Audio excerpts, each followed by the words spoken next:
Hello children, this is the last video in this chapter 2, Geography, Land, Soil, Water, Natural Vegetation and Wildlife Resources. The topic, Natural Vegetation and Wildlife.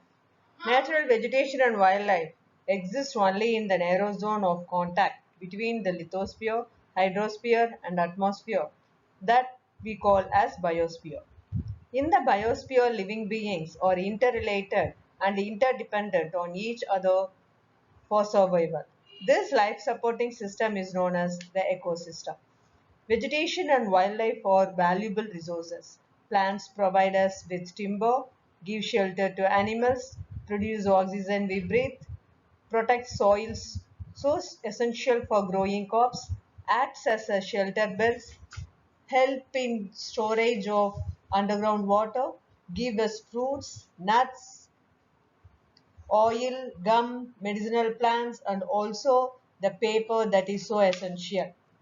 Wildlife includes animals, birds, insects, as well as the aquatic life forms. They provide us milk, meat, hides, and wool.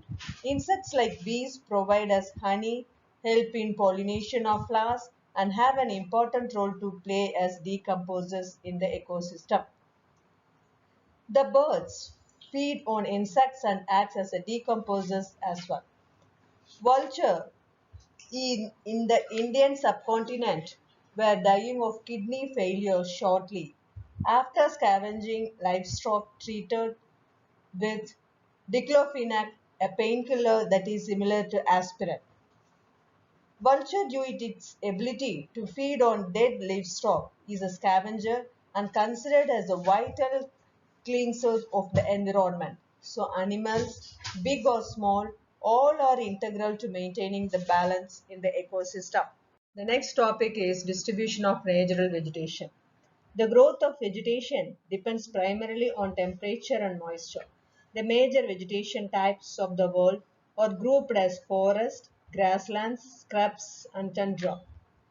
In areas of heavy rainfall, huge trees may thrive. The forests are thus associated with areas having abundant water supply. As the most of moisture decreases, the size of trees and their density reduces. In the regions of moderate rainfall, short trees and grasses grow, forming the grasslands of the world. In dry areas of low rainfall, thorny scrubs and shrubs grow. In such areas, plants have deep roots and leaves have thorny and waxy surface to reduce loss of moisture by transpiration. Forests are broadly classified as evergreen and deciduous depending on when they shed their leaves. Evergreen forests do not shed their leaves simultaneously in any season of the year. Deciduous forests shed their leaves in a particular season to conserve loss of moisture through transpiration. These forests are further classified as tropical or temperate based on their location in different latitudes.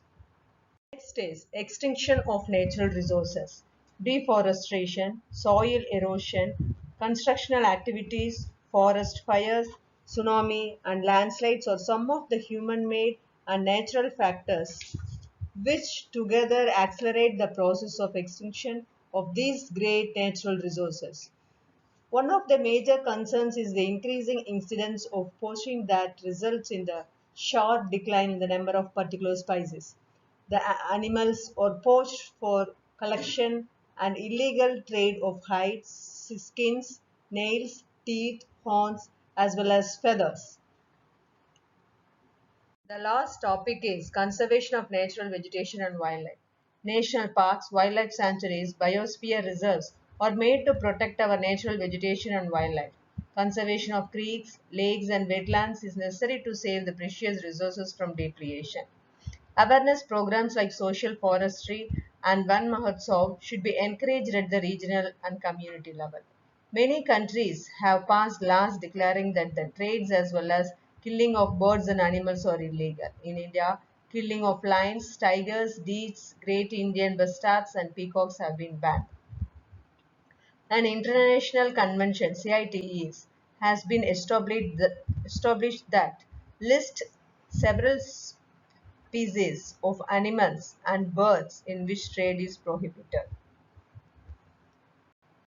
The question for this session. First question, what is biosphere? Second, define ecosystem. Third, why vulture is called as a cleanser of the environment. Fourth, write about conservation of natural vegetation and wildlife. This question you have to refer page number 19 in the content book. Thank you, children.